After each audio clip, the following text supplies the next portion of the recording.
അവളെയും കാത്ത് ഭാഗം 12. സിത്താര സ്കൂട്ടി നിർത്തി ഹാളിലേക്ക് കയറിയപ്പോൾ സൂറാബി അവിടെ തന്നെയുണ്ട്. എക്സാമൊക്കെ എങ്ങനെയുണ്ടായിരുന്നു മോളെ? നന്നായി എല്ലാം എഴുതി. ഞാൻ ഒന്ന് ഫ്രഷ് ആവട്ടെ ഉമ്മ, അവൾ പറഞ്ഞുകൊണ്ട് മുറിയിലേക്ക് പോയി. ഷാജിറിന്റെ വാക്കുകൾ അവളുടെ ചെവിയിൽ ആഞ്ഞടിക്കുന്ന തിരമാലയെപ്പോലെ അലയടിച്ചുകൊണ്ടേയിരുന്നു. ദിവസവും ഷാജിർ അവളെ വിളിക്കുമായിരുന്നു. ഒരു ദിവസം വിളിച്ചപ്പോൾ അവൻ പറഞ്ഞു, ഞാൻ നിന്റെ കാര്യം വീട്ടിൽ പറഞ്ഞിട്ടുണ്ട്, ഉമ്മയോടും ഉപ്പയോടും. ഉമ്മയ്ക്കും ഉപ്പയ്ക്കും നിന്നെ കാണണമെന്ന് പറയുന്നുണ്ട്. നാളെ ചിലപ്പോൾ അവർ നിന്നെ കാണാൻ നിന്റെ വീട്ടിൽ വരും. അവളുടെ വയറ്റിൽ ഒരു കൊള്ളിയാൻ മിന്നി. ഇത്ര പെട്ടെന്ന് ഇങ്ങനെയൊന്നും അവൾ വിചാരിച്ചില്ല. നീ എന്താ ഈ പറയുന്നേ? എൻ്റെ ഫൈനൽ ഇയർ ആകുന്നല്ലേ ഉള്ളൂ. അത് കഴിയാതെ ഉമ്മ സമ്മതിക്കില്ല. എനിക്കുറപ്പാ. ഞാൻ പോകുന്നതിന് മുമ്പ് നിശ്ചയിച്ചിടണം. പിന്നെ എനിക്ക് പേടിക്കാതെ പോകാമല്ലോ. അപ്പോൾ നീ ഇത്ര പെട്ടെന്ന് പോകുകയാണോ? അവൾ വിറയ്ക്കുന്ന സ്വരത്തിൽ ചോദിച്ചു. വിസയും പാസ്പോർട്ടും ഒക്കെ ശരിയായിട്ടുണ്ട്. അവൾക്ക് എന്ത് പറയണമെന്നറിയാതെയായി. ഫോൺ വയ്ക്കുമ്പോൾ അവൾ വല്ലാത്തൊരവസ്ഥയിലായിരുന്നു. ഉമ്മയും ഉപ്പൂപ്പയും എന്ത് പറയുമാവോ, അതായിരുന്നു അവളുടെ മനസ്സിൽ നിറയെ. എക്സാം എല്ലാം കഴിഞ്ഞ് റിസൾട്ടിനായി കാത്തിരിക്കുമ്പോഴാണ് ഒരു ദിവസം ഷാജിറിൻ്റെ ഉമ്മയും ഉപ്പയും എല്ലാം സിത്താരയുടെ വീട്ടിലെത്തിയത്. അവർ വരുന്ന കാര്യം ഷാജിർ അവളെ അറിയിച്ചിരുന്നതാനും.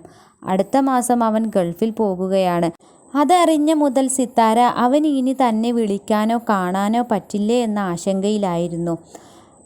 കോളിംഗ് ബെല്ലിൻ്റെ ശബ്ദം കേട്ടപ്പോൾ സൂറാബി വന്ന് വാതിൽ തുറന്ന്. ആരാണെന്ന് മനസ്സിലാകാത്തത് കൊണ്ട് തന്നെ ഒന്ന് സൂക്ഷിച്ചു നോക്കി.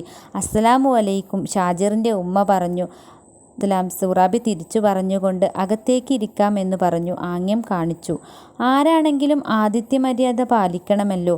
എല്ലാവരും ഹാളിലേക്ക് കടന്നിരുന്നു. എൻ്റെ പേര് അലി, ഇതെൻ്റെ ഭാര്യ ഫാത്തിമ, അയാൾ പരിചയപ്പെടുത്തി. എല്ലാം കേട്ടുകൊണ്ട് സൂറാബി തലകുലുക്കി പുഞ്ചിരിച്ചുകൊണ്ട് നിന്നു. ഞങ്ങൾ വന്നത് ഷാജിർ പറഞ്ഞിട്ടാ. ഷാജിറിനെ അറിയാൻ വഴിയുണ്ടാവില്ല, പക്ഷേ സിത്താരയ്ക്കറിയാം. മോൾ പറഞ്ഞിട്ടുണ്ടോ എന്നോ അറിയില്ല, അലി പറഞ്ഞു. ഇല്ല, ഒന്നും പറഞ്ഞില്ലല്ലോ. അലി അവർ വന്നതിൻ്റെ ഉദ്ദേശവും സിത്താരയും ഷാജിറും സൂറാബിക്ക് എന്ത് പറയണമെന്നറിയാതെയായി. എന്താ റബ്ബേ ഞാനീ കേൾക്കണേ? സൂറാബി ആവലാതിപ്പെട്ടു. ഇങ്ങള് ടെൻഷൻ ആവണ്ട, സിത്താരയെ ഒന്ന് വിളിക്കാമോ? സൂറാബി മിണ്ടാതെ അകത്തേക്ക് പോയി. അടുക്കളയിൽ സിത്താര നിൽപ്പുണ്ട്. എന്താടി ഈ കേൾക്കണത്? അവർ പറയുന്നതൊക്കെ ശരിയാണോ? ആണുമ്മ, ഷാജിറിനെ എനിക്ക് ഇഷ്ടമാണ്, ഷാജിറിനെയും എന്നെയും. നീ ഇത് നടക്കുന്ന കിനാവ് കാണണ്ട. ഉപ്പൂപ്പ അറിഞ്ഞാൽ എന്തൊക്കെയാണ് ഉണ്ടാവുകയെന്നറിയോ? ഉപ്പൂപ്പയല്ലല്ലോ, ഞാനും എൻ്റെ ഉമ്മയും കൂടിയാണ് എൻ്റെ കാര്യം തീരുമാനിക്കുന്നത്. തർക്കുത്തരം പറയുന്നു. അവിടെ വന്ന ആളുകളെ അപമാനിച്ചു വിടുന്നില്ല. ചായ കൊണ്ട് കൊടുക്ക്, സൂറാബി ചായ ഇടുന്നതിനിടയിൽ പറഞ്ഞു. നിന്റെ ഇഷ്ടത്തിന് വിട്ടതുകൊണ്ടാ ഇങ്ങനെയൊക്കെ ഉണ്ടായത്. അവർ പോട്ടെ, നിനക്ക് കാണിച്ചു തരാം. സിത്താര മിണ്ടിയില്ല. അവൾ ചായയുമായി ഹാളിലെത്തി. എല്ലാവർക്കും ചായ കൊടുത്തു. ഫാത്തിമയ്ക്ക് ഒറ്റ നോട്ടത്തിൽ തന്നെ സിത്താരയെ ഇഷ്ടമായി. വെറുതെയല്ല ഷാജിർ ഇവളെ തന്നെ മതിയെന്നും പറഞ്ഞ് വഴക്കുണ്ടാക്കുന്നത്. ഫാത്തിമ അത് പറയുകയും ചെയ്തു. അടുത്ത മാസം അവൻ ഗൾഫിലേക്ക് പോവുകയാണ്. അതിനു മുമ്പ് നിശ്ചയം നടത്തണമെന്നാ അവൻ പറയുന്നത്. അങ്ങനെ ചെയ്യാംലേ, അലി സൂറാബിയോട് പറഞ്ഞു. ഇവിടെ നിന്ന് ആരെങ്കിലും അങ്ങോട്ട് വരുമെന്ന് വിചാരിക്കുന്നു. ആർക്കെങ്കിലും വീടൊക്കെ ഒന്ന് കാണണമെന്നുണ്ടെങ്കിൽ വരാം. സൂറാബിക്ക് മറുപടിയൊന്നുമില്ലായിരുന്നു.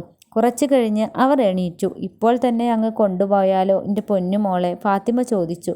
ഒത്തിരി സ്നേഹമുള്ളവരാണ് അവരെന്ന് സൂറാബിക്ക് തോന്നി. ഇനി ഞങ്ങൾ വരും, ഫാത്തിമ പറഞ്ഞുകൊണ്ട് ഇറങ്ങി. അലിയും എല്ലാവരോടും യാത്ര പറഞ്ഞ് ഇറങ്ങി. അലിക്ക് 3 ആൺമക്കളാണ്. 2 പേരുടെയും കല്യാണം കഴിഞ്ഞു. ഷാജിറിനെ കൊണ്ട് ഇത്ര വേഗം വിവാഹം കഴിപ്പിക്കണം എന്നവർ വിചാരിച്ചതേയില്ല. പിന്നെ അവൻ്റെ വാശിയിലായിരുന്നു. അവർ പോയപ്പോൾ സൂറാബി സിത്താരയുടെ നേർക്ക് ചെന്നു. നിന്നെ ഇതിനാണോടി പഠിപ്പിക്കാൻ വിട്ടെ? നിന്റെ മനസ്സിലുള്ളത് നടക്കാൻ പോകുന്നില്ല. എന്നാൽ ഞാൻ ഇവിടെ തന്നെ കാണും. വേറെ ഒരാളും എന്നെ കല്യാണം കഴിക്കുമെന്ന് ഉമ്മ വിചാരിക്കണ്ട. അങ്ങോട്ടും ഇങ്ങോട്ടും കുറേ പറഞ്ഞതിന് ശേഷം സൂറാബി കരച്ചിലായി. വിവരങ്ങളെല്ലാം ഉപ്പയെ വിളിച്ചു പറഞ്ഞിരുന്നു. കേട്ട പാതി കേൾക്കാത്ത പാതി ഉപ്പ വന്നു. എന്തൊക്കെയാണ് സൂറായി കേൾക്കണത്? ഉപ്പ കലിതുള്ളി. എന്ത് പറഞ്ഞിട്ടും സിത്താരക്ക് അനക്കമില്ല. അവൾ അവളുടെ വാക്കിൽ ഉറച്ചു നിന്നു. അവസാനം അവർക്ക് അത് സമ്മതിക്കേണ്ടി വന്നു. ഉപ്പൂപ്പയും സിത്താരയുടെ മാമയും മറ്റും ഷാജിറിൻ്റെ വീട്ടിലേക്ക് പോകാൻ തീരുമാനിച്ചു. അവർ പോകാനൊരുങ്ങിയപ്പോൾ സിത്താരയ്ക്ക് ഒത്തിരി സന്തോഷമായി. അവൾ ഷാജിറിനെ വിളിച്ച് അക്കാര്യം പറയുകയും ചെയ്തു. ഷാജിറിൻ്റെ വീട്ടിലെത്തിയപ്പോൾ ഉപ്പൂപ്പയുടെ മനസ്സ് മാറി. അവൻ്റെ വീടും പരിസരവും പിന്നെ ഷാജിറിനെയും കണ്ടപ്പോൾ ഒത്തിരി ഇഷ്ടമായി. നല്ല സാമ്പത്തികമുണ്ടെന്നും മനസ്സിലാക്കി. നിശ്ചയത്തിനുള്ള തീയതിയും കുറിച്ചുകൊണ്ടാണ് അവർ മടങ്ങിയത്.